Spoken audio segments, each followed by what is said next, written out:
नमस्कार दोस्तों Delhi railway junction पर एक ट्रेन रुकी हुई थी और वह पटना के लिए रवाना होने ही वाली थी। तभी उसी गाड़ी में एक लड़का आता है। वह इधर उधर देखता है लेकिन उसको बैठने की जगह नहीं मिलती है। कभी वो जनरल डिब्बे में जाता है तो कभी स्लीपर डिब्बे में जाता है, पर उसको कहीं भी जगह नहीं मिलती है। उस लड़के ने फटे पुराने कपड़े पहन रखे थे और उसके अंदर से बहुत तेज बदबू भी आ रही थी, क्योंकि वो लड़का एक मजदूर था। जब उसको जगह नहीं मिलती है तो वह जल्दबाजी में एक एसी वाले डिब्बे में घुस जाता है। खिड़की के बराबर में एक सीट पर एक नौजवान लड़की लेटी हुई थी और थोड़ी सी सीट खाली पड़ी हुई थी। वह लड़का वहीं जाकर बैठ जाता है और पीछे मुड़कर जब वो उस लड़की को देखता है तो उसके पैरों के नीचे से जमीन खिसक जाती है, क्योंकि वो कोई मामूली लड़की नहीं बल्कि 5 साल पहले वो जिस लड़की से प्यार करता था वह उसी की प्रेमिका होती है। और अब वह लड़की बहुत कामयाब हो चुकी थी। वह यूपीएससी का इम्तिहान पास करके आ रही थी और कुछ दिनों में वह एक आईएएस ऑफिसर बन जाती और किसी राज्य के जिले में उसकी पोस्टिंग हो जाती है। अब जैसे ही दोस्तों उस लड़की की नजर उस लड़के पर पड़ती है तो लड़के का सर अपने आप ही नीचे झुक जाता है, क्योंकि दोस्तों ये दोनों 5 साल बाद मिले थे और लड़की एक आईएएस ऑफिसर बन चुकी थी और लड़का एक बेरोजगार मजदूर ही था, जिसके जिस्म पर जो कपड़े थे वो भी बहुत फटे पुराने और गंदे थे। इसके बाद दोस्तों इन दोनों के साथ जो होता है उसको सुनकर वाकई में आपकी आंखों में आंसू आ जाएंगे। आखिरकार वो लड़का और वो लड़की एक दूसरे से इतना प्यार करते थे तो कैसे एक दूसरे से बिछड़ जाते हैं, अलग हो जाते हैं, और लड़का कैसे मजदूर बन जाता है जबकि लड़की कैसे आईएएस अधिकारी बन जाती है। फिर आगे क्या होता है, क्या ये आपस में मिल पाते हैं या हमेशा के लिए अलग हो जाते हैं। दोस्तों कहानी बहुत ही भावुक और इंटरेस्टिंग है। आइए जानते हैं पूरी कहानी की सच्चाई इस वीडियो में। लेकिन वीडियो में आगे बढ़ने से पहले आप सभी से विनम्रता से निवेदन है कि इस वीडियो को एक लाइक अवश्य कर दीजिएगा, ताकि रोज आने वाली वीडियो आपको बिल्कुल टाइम पर मिल जाए। और हमारे यूट्यूब चैनल को सब्सक्राइब कर लीजिए, जिससे मेरा हौसला दिन ब दिन बढ़ता रहे। दोस्तों दरअसल होली का महीना चल रहा था। यूपी और बिहार के जो भी लड़के होते हैं वो अक्सर होली और छठ को अपने काम से छुट्टी लेकर घर जरूर जाते हैं, और यही होली की छुट्टी लेकर वो लड़का भी दिल्ली से बिहार अपने घर जा रहा होता है। लेकिन जब वह रेलवे स्टेशन पर टिकट लेने के लिए जाता है तो उसको स्लीपर की टिकट नहीं मिलती है। आप में से जो लोग ट्रेन में सफर करते हैं उनको पता होगा कि स्लीपर का टिकट लेने के लिए 1 से 2 महीने पहले ही बुकिंग करनी होती है। तो दोस्तों जब उसको स्लीपर का टिकट नहीं मिलता है तो एक एसी डिब्बे का टिकट खाली होता है, लेकिन वो अपनी गरीबी और तंगी के चलते एसी डिब्बे का टिकट नहीं खरीद पाता और फिर वो जनरल डिब्बे में बैठकर जाने का फैसला कर लेता है और जनरल डिब्बे में घुस जाता है। लेकिन जनरल डिब्बे में इतनी ज्यादा भीड़ होती है कि लोग दरवाजे तक लटके हुए थे। इतनी ज्यादा भीड़ में वह रह नहीं पाता है, उसको घुटन होने लगती है और वो अगले स्टेशन पर जब गाड़ी रुकती है तो वो उस डिब्बे से बाहर निकल जाता है और सोचने लगता है कि चलो स्लीपर में ही बैठ जाते हैं और जो भी फाइन लगेगा जैसे कैसे भी करके दे दूंगा। लेकिन जैसे ही वो स्लीपर डिब्बे का गेट खोलने की कोशिश करता है तो वो खुल ही नहीं पाता, क्योंकि वो गेट किसी ने अंदर से बंद कर रखा था। और स्लीपर डिब्बे में भी काफी भीड़ होती है। इतने में ही ट्रेन चलना शुरू हो जाती है। अब वह लड़का हड़बड़ा जाता है और जल्दीबाजी में वो गलती से एसी वाले डिब्बे में बैठ जाता है और देखता है कि यह तो एसी वाला डिब्बा है। अब वो सोचता है कि चलो चढ़ गए हैं तो अब जो भी फाइन लगेगा दे दिया जाएगा। वो डिब्बे में धीरे धीरे आगे बढ़ता है। इस डिब्बे में भी काफी भीड़ होती है। तभी उसकी नजर एक सीट पर पड़ती है जिस पर एक लड़की लेटी हुई थी। लड़की ने अपने पैरों को मोड़ रखा था तो सीट पर थोड़ी सी जगह खाली थी। वह लड़का चुपचाप वहां जाकर बैठ जाता है। फिर जब उस लड़के का जिस्म उस लड़की के पैरों से टच होता है तो वो लड़की अचानक से हड़बड़ाकर उठ जाती है और उस लड़के से कहने ही वाली थी कि भैया आप यहाँ से चले जाइए, ये सीट मैंने रिजर्वेशन कराई हुई है। लेकिन इससे पहले कि वो उसे कुछ कहती, ये लड़की उस लड़के का चेहरा देखती है तो रुक जाती है, क्योंकि वो चेहरा उसको कुछ जाना पहचाना सा लग रहा था और उसकी आवाज भी जानी पहचानी सी लग रही थी। लड़की उसे कुछ नहीं कहती है और बस एक नज़र उसे देखते ही रहती है। कुछ देर बाद उसके मुंह से निकलता है कि सोनू। जब वो लड़का अपना नाम सुनता है तो वो पीछे मुड़कर देखता है, तो वो लड़की भी उसको जानी पहचानी सी लगती है। वो भी कुछ बोलने के लिए सोचता है, लेकिन मन में यही डर रहता है कि मैंने कुछ बोल दिया और ये वो लड़की ना निकली तो फिर परेशानी हो जाएगी। इसलिए वो बस चुप ही रहता है और कुछ नहीं बोलता है। लेकिन ये एक दूसरे को काफी देर से देखे जा रहे थे। फिर इसी बीच जो लड़की होती है वो थोड़ा सा उसको देखकर मुस्कुरा देती है। अब ये जो लड़का होता है वो उसको मुस्कुराता देखता है तो कहता है, कहीं आप नैना तो नहीं हो। लड़की अपनी सीट से उठकर बैठ जाती है और लड़के को देखते हुए कहती है कि यार तुम तो सोनू ही हो। अब ये दोनों एक दूसरे से काफी सारी बातें करते हैं, क्योंकि ये प्यार जो था लगभग 7 साल पुराना था। ये जब कक्षा 10 में थे तभी से एक दूसरे को जाते थे और एक दूसरे के लंच बॉक्स को साथ में बांट कर खाया करते थे। अपने सभी सुख दुख में एक दूसरे का साथ देते थे। दोनों के बीच बहुत मेल मिलाप था। दोनों एक दूसरे से इतना प्यार करते थे, तो आखिरकार ये अलग कैसे हो गए। अब ये रात भर सो नहीं पाते। दोनों की नींदें उड़ जाती हैं और आपस में बात करते हैं। लड़की पूछती है कि अब तुम क्या करते हो और अभी कहाँ से आ रहे हो। लड़का बोलता है कि यार मैं तो मेहनत मजदूरी करता हूँ, दिल्ली में ही लेबर का काम करता हूँ। वहाँ पर बड़े बड़े पत्थरों को तोड़कर उन्हें ट्रकों में लादा करता हूँ। लेकिन लड़की उसकी बात का यकीन नहीं करती और कहती है, यार तुम पढ़ने लिखने में इतने होशियार थे, तुम्हारा मैथ और फिजिक्स का सब्जेक्ट इतना अच्छा था, तुम लेबर का काम कैसे कर सकते हो। फिर लड़का उस लड़की से कहता है कि यार मेरी हालत देखकर तुमको नहीं लग रहा है क्या मैं लेबर हूँ या नहीं हूँ। कपड़े तो देखो मेरे। मजदूर तो वो दूर से ही लग रहा था और उसके अंदर से पसीने की बदबू भी आ रही थी, क्योंकि वह दौड़ते भागते उस ट्रेन में चढ़ा था। वो नैना को उसकी बातों का विश्वास हो जाता है और वो सोचने लगती है कि यह सच ही बोल रहा है और ये मजदूर ही है। अब सोनू उससे पूछता है कि तुम बताओ, तुम क्या कर रही हो आजकल और कहाँ जा रही हो नैना। नैना कहती है कि मैं भी दिल्ली में ही रहती हूँ और वहीं एक किराए के कमरे पर रहकर अपनी पढ़ाई कर रही हूँ। फिलहाल मेरा जो यूपीएससी का एग्ज़ाम था वो मैंने पास कर लिया है। मैं एक आईएएस अधिकारी बन चुकी हूँ। अब मेरी ट्रेनिंग शुरू हो जाएगी और फिर मुझे कहीं पोस्टिंग भी मिल जाएगी। मैं एक ऑफिसर के रूप में अपनी नौकरी करूँगी। फिलहाल तो छुट्टियों पर घर जा रही हूँ। 2-4 दिन के बाद मैं फिर से दिल्ली जाऊँगी। बातें करते करते सुबह हो जाती है। ये दोनों गाड़ी से उतरते हैं और एक होटल में नाश्ता करने के लिए चले जाते हैं। दोनों साथ में ही खाना खाते हैं। अब जो बिल बनता है वो नैना देने लगती है, तो सोनू कहता है कि तुम पैसे मत दो, पैसे मैं दे दूंगा। लेकिन नैना कहती है कि तुम पैसे कैसे दोगे, तुम तो अभी कमाते भी नहीं हो। मैं अफसर बन गई हूँ और कुछ दिनों में कमाने लगूंगी, ये बिल मुझे ही देने दो।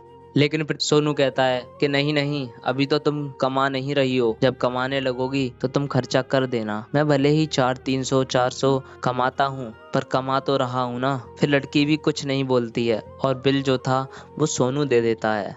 अब दोनों बातें करते करते पैदल चलने लगते हैं। नैना सोनू से कहती है कि तुम्हारी एक चचेरी बहन थी पायल, वो अब कहाँ है। सोनू बताता है उसकी तो शादी हो गई थी, अब वो अपने ससुराल में ही है। तो नैना कहती है कि मुझे उसका नंबर मिल सकता है क्या। सोनू कहता है हाँ क्यों नहीं, और वो पायल का नंबर नैना को दे देता है। अब नैना फोन लगा ही रही होती है तो सोनू कहता है कि तुम अभी फोन मत मिलाओ, क्योंकि पायल के पिताजी और मेरे पिताजी के बीच जमीन को लेकर विवाद हो गया था। इसलिए हम दोनों परिवारों के बीच बोलचाल कम हो गई है और हम भी एक दूसरे से ज्यादा बात नहीं करते हैं। जब तुम घर पहुंच जाओगी तो उनसे आराम से बातें कर लेना। नैना कहती है कोई बात नहीं है, मैं बाद में बात कर लूंगी। और अब ये दोनों अपने घर को चले जाते हैं। घर जाकर नैना उस नंबर पर यानी कि सोनू की चचेरी बहन पायल को फोन लगाती है। पायल कॉल उठाते ही नैना को पहचान लेती है और दोनों बहुत देर तक बातें करते हैं। पायल पूछती है कि यार इतने समय के बाद तुम मुझसे बात कर रही, आखिर तुम्हें मेरा नंबर कैसे मिला? तो नैना उसको बताती है कि मैं जब दिल्ली से घर आ रही थी तो ट्रेन में मेरी मुलाकात सोनू से हुई थी, उसी से मैंने तुम्हारा नंबर लिया था। तो पायल मुस्कुराते हुए कहती है कि दो हंसों की जोड़ी फिर से मिल गई है क्या? तो नैना उसको रोकते हुए कहती है कि नहीं, हम सिर्फ एक अच्छे दोस्त हैं, इससे ज्यादा हमारे बीच और कुछ नहीं है। नैना पायल को गुस्सा दिखाते हुए कहती है कि यार चलो, सोनू तो लड़का है, वो मेरे घर नहीं आ सकता था, पर तुमने भी तो 7 सालों में कभी मुझसे बात करने की कोशिश नहीं की, और कॉलेज के बाद हम सभी दोस्त अलग अलग हो गए। पायल कहती है कि यार मैं तुमसे बात तो करना चाहती थी और तुम्हारे घर भी आना चाहती थी, लेकिन जब से तुम्हारे भैया ने सोनू के साथ झगड़ा किया है तब से मैंने तुम्हारे घर आना छोड़ दिया था। अगर मैं तुम्हारे घर जाती तो लोग यही सोचते कि मैं सोनू के कहने पर तुम्हारे घर जा रही हूँ। कभी कोई मुझ पर उंगली उठाए इसलिए मैं हिम्मत नहीं कर पाती थी। नैना को ये सब बातें समझ नहीं आती। वो कहती है कि मेरे भाई ने सोनू को मारा है, ये कब हुआ? मेरे पीठ पीछे। अब पायल कहती है कि सब कुछ जानते हुए भी अनजान मत बनो, तुम्हारे कहने पर ही तुम्हारे भाई ने सोनू को मारा था। नैना बोलती है कि नहीं यार, मुझे तो बिल्कुल कुछ नहीं पता है इन सब बातों के बारे में। पायल कहती है सचमुच तुम्हें इसके बारे में कुछ नहीं पता है क्या? तो नैना कहती है कि मैं मम्मी कसम खाकर कहती हूँ, मुझे इस सब के बारे में कोई जानकारी नहीं दी गई है। क्या तुम मुझे इसके बारे में डिटेल्स में बता सकती हो? नैना ने पायल से कहा। पायल कहती है कि हाँ, क्यों नहीं। जब तुम कक्षा 10 में साथ पढ़ा करती थी तो तुम और सोनू दोनों एक दूसरे के बहुत करीब थे, तो तुम्हें याद होगा कि तभी हम दोनों के बीच थोड़ा नोक झोंक हो गई थी। तो सोनू ने मुझे तुम्हें देने के लिए एक लव लेटर दिया था, पर मैं तुमसे इतना ज्यादा गुस्सा थी कि मैंने वो लव लेटर फाड़ कर फेंक दिया था और सोनू से जाकर कह दिया कि जो लव लेटर तुमने दिया था वो नैना ने मेरे मुंह पर ही फाड़ कर फेंक दिया है। सोनू ये बात सुनकर बहुत उदास हो जाता है और ऐसे ही वक्त गुजरता चला जाता है और तुम भी गर्ल्स इंटर कॉलेज में एडमिशन ले लेती हो और सोनू भी किसी दूसरे कॉलेज में चला जाता है। सोनू कुछ समय के बाद तुम्हें फिर से एक लव लेटर देना चाहता था कि शायद तुम इस बार मान जाओ। नैना कहती है अच्छा, इसके बाद क्या हुआ? तो पायल कहती है कि क्या तुम्हें याद है कि तुम्हारे घर एक लड़की आया करती थी जिसका नाम पूजा था? नैना कहती है हाँ, उसे तो मैं अच्छे से जानती हूँ, बातें भी होती रहती हैं हमारी। तो पायल कहती है कि उसी का एक भाई भी था, क्या तुम्हें पता है? तो नैना कहती है कि हाँ, उसका एक भाई तो था। तो पायल कहती है कि पूजा का भाई और सोनू आपस में दोस्त थे और सोनू अपने दोस्त से यानी पूजा के भाई से सारी बातें बताता था। तो उसका दोस्त कहता है कि ऐसा करो, मुझे एक लेटर लिख कर दे दो, मेरी बहन पूजा अक्सर उनके घर जाती रहती है, मैं कैसे भी करके नैना तक लव लेटर पहुंचवा दूंगा। तो सोनू फिर से एक प्रेम पत्र लिखता है और दोनों मिलकर पूजा को वो लेटर देते हुए कहते हैं कि ये पत्र तुम नैना को दे देना। तो पूजा उस लव लेटर को तुम्हें ना देने के बजाय तुम्हारे भाई को दे देती है, क्योंकि पूजा और तुम्हारा भाई एक दूसरे से प्यार करते थे। तो तुम्हारा भाई उस प्रेम पत्र को पढ़ लेता है और गुस्सा हो जाता है। वह सोनू को मारने के लिए 2 लड़कों को लेकर आ जाता है और सोनू के साथ खूब मारपीट करता है।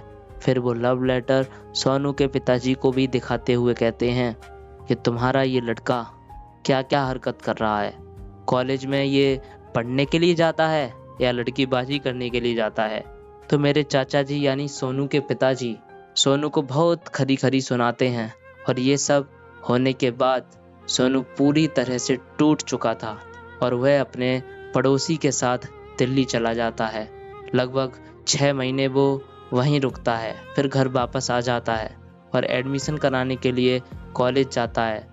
तो तब तक एडमिशन बंद हो चुके थे और अब एडमिशन नहीं हो रहे थे। उसके पिताजी उसे फिर से खरी खोटी सुनाते हैं और वो फिर से दिल्ली चला जाता है और वहीं रहने लगता है। कभी कभार घर आता है, लेकिन अब पढ़ाई से वो बहुत दूर हो चुका था। नैना जब ये सुनती है तो कहती है यार, मुझे तो यकीन नहीं आ रहा है, क्या सचमुच ये सब हुआ था क्या? तो पायल कहती है कि अगर मेरी बातों का यकीन नहीं आ रहा है तो तुम एक बार पूजा से ही पूछ लो। फिर नैना पूजा के पास कॉल लगाती है, इस बात के बारे में पूछती है। तो पूजा भी कहती है हाँ, ये सब बातें सच हैं और मैंने ही तुम्हारा लव लेटर तुम्हारे भाई को दिया था।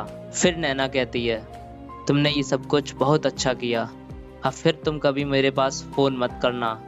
अब नैना पायल को फोन मिलाती है और कहती है कि यार मुझे सच में इस सब घटना के बारे में नहीं पता था। क्या सोनू मेरे बारे में और कुछ भी कह रहा था क्या? ना भी सोनू को पसंद करती थी। अब वैसे भी उसे पता चल जाता है कि सोनू मेरे लिए इतना कुछ किया है, तो नैना अपनी और स्टोरी जानने के लिए पायल से बार बार पूछती रहती है कि मुझे बताओ और क्या क्या हुआ था। क्योंकि कोई भी लड़का जब किसी लड़की के पीछे दीवाना हो जाता है तो लड़की को बहुत मजा आता है। इस सब में पायल उसको बताती है कि हाँ, मेरी शादी वाले दिन सोनू ने बहुत शराब पी ली थी और तुम्हें बहुत गंदी गंदी गालियाँ दे रहा था, बहुत उल्टा सीधा बोल रहा था और कह रहा था कि उसी के प्यार में मैं बर्बाद हो गया, नहीं तो मैं भी आज कहीं और होता। उसी के चक्कर में आज मुझे मजदूरी करनी पड़ रही है। फिर नैना जब सारी बातें सुन लेती है तो कहती है कि चलो छोड़ो ये सब, और ये बताओ कि सोनू का फ़ोन नंबर मिल सकता है क्या? पायल नैना को सोनू का नंबर दे देती है। अब नैना सोनू को कॉल करती है। सोनू फिर फ़ोन उठाता है और नैना की आवाज़ पहचान लेता है और कहता है कि कैसी हो तुम और मेरा नंबर कहाँ से मिल गया तुम्हें? नैना कहती है कि ये सब छोड़ो, मुझे ये बताओ, मैंने सुना है तुम मेरा नाम बहुत लिया करते हो, हमेशा बस मेरी ही बुराई करते रहते हो, मुझे याद करते रहते हो। तो सोनू ये बात सुनकर गुमसुम हो जाता है। फिर नैना हंसते हुए कहती है कि नाम तभी लेते हो जब शराब पीते हो। अब सोनू समझ जाता है कि ये किस बारे में बात कर रही थी। तो सोनू नैना से माफी मांगते हुए कहता है कि यार मैंने उस दिन ज्यादा शराब पी ली थी, इसलिए तुम्हारे बारे में नशे की हालत में उल्टा सीधा बोल दिया था, तुम मेरी इस गलती को माफ कर दो। नैना कहती है कि खैर छोड़ो, ये सब जो हुआ सो हुआ और तुम भी मुझे माफ कर दो। मुझे सचमुच इस बारे में कुछ नहीं पता था, तुम्हारा एक भी प्रेम पत्र मेरे पास तक नहीं पहुंचा था। फिर वो सारी बात सोनू को बताती है कि पहले लेटर को पायल ने खुद फाड़ दिया था और दूसरा लेटर मेरे भाई को दे दिया गया था। अब धीरे धीरे दोनों डेली आपस में बातें करने लगते हैं। अब होली का दिन भी करीब आ जाता है। होली से एक दिन पहले यानी कि कल होली है, तो आज शाम को सोनू नैना को फोन लगाता है और कहता है कि कल होली है, क्या तुम मेरे साथ होली खेलने आओगी? इतनी बात सुनने के बाद नैना कहती है कि अच्छा जी, होली खेलोगे मेरे साथ? सोनू कहता है हाँ क्यों नहीं। तो नैना कहती है कि चलो तुम कल मुझे फलानी जगह पर आकर मिल जाना और मुझे अपने हाथों से रंग लगा देना। जब ये बात तय हो जाती है तो दोनों मन ही मन बहुत खुश हो जाते हैं और सुबह होते ही दोनों अपने तय की गई जगह पर पहुंच जाते हैं। अब सोनू नैना को रंग लगाता है और दोनों खुशी खुशी घर वापस चले जाते हैं। अब होली बीतने के बाद नैना दिल्ली जाने वाली होती है, तो वो सोनू के पास फोन लगाती है और उसे बताती है कि यार मैं अब दिल्ली जा रही हूँ, मेरी छुट्टियाँ पूरी हो चुकी हैं और मैं अकेले दिल्ली नहीं जाना चाहती हूँ, क्या तुम भी मेरे साथ चल सकते हो? तो इस पर सोनू कहता है कि मैं काफी दिनों बाद घर आया हूँ और अभी कुछ टाइम और रुक कर बाद में जाऊंगा। नैना कहती है यार मेरा अकेले जाने का मन नहीं कर रहा है, अगर तुम भी साथ चलते तो हम दोनों ट्रेन में बातें करते हुए धीरे धीरे दिल्ली पहुंच जाते और रास्ता भी आसान हो जाता, तुम्हारे साथ वक्त पता ही नहीं चलता। सोनू नैना के मुंह से ये सब बातें सुनता है तो बहुत खुश हो जाता है और कहता है चलो ठीक है, मैं भी तुम्हारे साथ ही दिल्ली के लिए रवाना हो जाऊंगा। अब ये दोनों एक साथ दिल्ली पहुंच जाते हैं और नैना सोनू को पहले अपने कमरे पर ले जाती है और बोलती है कि ये मेरा छोटा सा कमरा है, यहीं पर मैं पढ़ाई लिखाई करती हूँ और यहीं से पढ़ते हुए मैं IAS बन चुकी हूँ और कुछ ही दिनों में मेरी पोस्टिंग भी कहीं न कहीं कर दी जाएगी। फिर वह सोनू को चाय बनाकर पिलाती है और नैना कहती है अब अपने कोचिंग जा रही हूँ। तो सोनू कहता है ठीक है, मैं भी अपने काम पर मजदूरी करने के लिए जा रहा हूँ, अब फिर कभी मिलना हो जाएगा। ये कहकर दोनों अपने काम के लिए चले जाते हैं। ये दोनों बीच बीच में बातचीत करने लगते हैं और एक दूसरे से मिलने भी लगते थे, साथ में ही मार्केट भी जाते थे और कभी कभी पार्क में भी घूमने के लिए चले जाते थे। लेकिन सोनू के साथ जो उसके गांव का लड़का काम करता था, उसको सोनू में पहले से बदलाव नजर आने लगे। वो सोचता है कि यह किसी लड़की के चक्कर में बर्बाद हो रहा है। फिर वह सोनू के घर फोन करके सोनू के पिताजी से कहता है कि आपका लड़का बिगड़ चुका है, वो दिल्ली में किसी लड़की के साथ घूमता फिरता है और उस लड़की के घर भी आता जाता है। अब ये काम पर ध्यान नहीं देता है, बस लड़की के साथ ही घूमता रहता है। सोनू के पिताजी ये बात सुनकर गुस्सा हो जाते हैं और सोनू के पास फोन लगाकर कहते हैं, बेटा जो तुम कर रहे हो उसको बस यहीं रोक दो, उस लड़की का साथ छोड़ दो। मैं बस तुम्हारे लिए एक अच्छा सा रिश्ता देख रहा हूँ और जब तुम अगले साल घर आओगे तो हम तुम्हारी शादी कर देंगे। सोनू को वो 2-4 बातें समझाते हुए फोन काट देते हैं। सोनू अपनी शादी की बात को सुनकर थोड़ा चिंतित हो जाता है। वह नैना को फोन करके कहता है कि यार मेरे पिताजी ने मेरी शादी के लिए रिश्ता देख रहे हैं, अब तुम ही बताओ मैं क्या करूं। अब नैना सोनू से सीधा पूछ लेती है कि क्या तुम मुझे पसंद करते हो। सोनू मन ही मन बहुत खुश हो जाता है। वह नैना से कहता है यार तुम पढ़ी लिखी लड़की हो और अब कुछ ही दिनों में आईएएस ऑफिसर भी बन जाओगी, और कहाँ मैं मेहनत मजदूरी करने वाला, मुझे 2 वक्त की रोटी भी मुश्किल से नसीब होती है, तुम्हारी और मेरी जोड़ी कैसे बन सकती है। नैना फिर से पूछती है कि तुम मुझे पसंद करते हो या नहीं। सोनू कहता है कि मैं तुम्हें पहले से ही बहुत पसंद करता हूँ। अब नैना सोनू से कहती है कि तुम अपने घर फोन करके अपनी माँ को बता दो कि मैं पहले ही शादी कर चुका हूँ और ये बात वो अभी किसी से ना बताएं, और चलो हम दोनों मंदिर में जाकर शादी कर लेते हैं। सोनू ये बात सुनकर बहुत ही खुश हो जाता है और दोनों एक मंदिर में जाकर शादी कर लेते हैं और बाद में कोर्ट में भी रजिस्टर करा देते हैं। अब सोनू अपनी माँ से बताता है कि माँ मेरी शादी हो चुकी है और आपकी बहू कुछ दिनों में आईएएस अधिकारी बनने वाली है, अगर मेरे लिए कोई रिश्ता आए तो आप उन्हें मना कर देना। सोनू की माँ उसे आशीर्वाद देते हुए कहती है कि बेटा अगर तुम दोनों खुश हो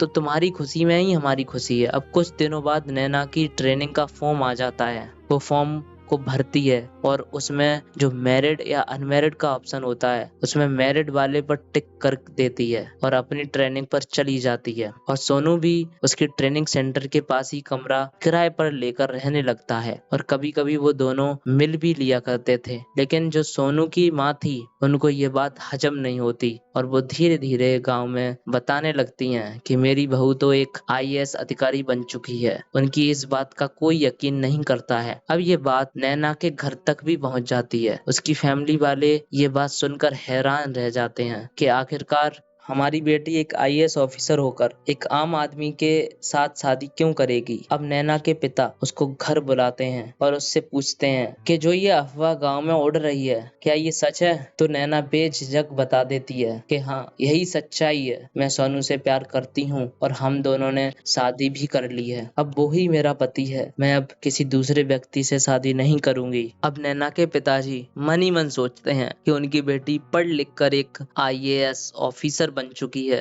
अब अगर मैं किसी तरह की इनके साथ जोर जबरदस्ती करूंगा तो ये हाथ से निकल जाएगी। और ये दोनों जो शादी किए हैं वो भी कानूनी तरीके से किए हैं, तो इसमें दखल देना बेवकूफी का काम है और वो भी इस शादी को स्वीकार कर लेते हैं। अब इन दोनों का प्यार अंत में मिल ही जाता है और ये बहुत धूमधाम से अपनी शादी मनाते हैं और खुशी खुशी अपना जीवन व्यतीत करने लगते हैं। तो दोस्तों कहानी आपको कैसी लगी हमें कमेंट करके जरूर बताएं। नैना के लिए 2 शब्द अवश्य लिखें। ऐसे ही दिलचस्प कहानियां सुनाने के लिए हमारे यूट्यूब चैनल को सब्सक्राइब कर लीजिए ताकि रोज आने वाली कहानियां आप लोगों को टाइम पर मिल जाएं। और हाँ वीडियो को एक लाइक अवश्य कर दीजिए। जय हिंद दोस्तों।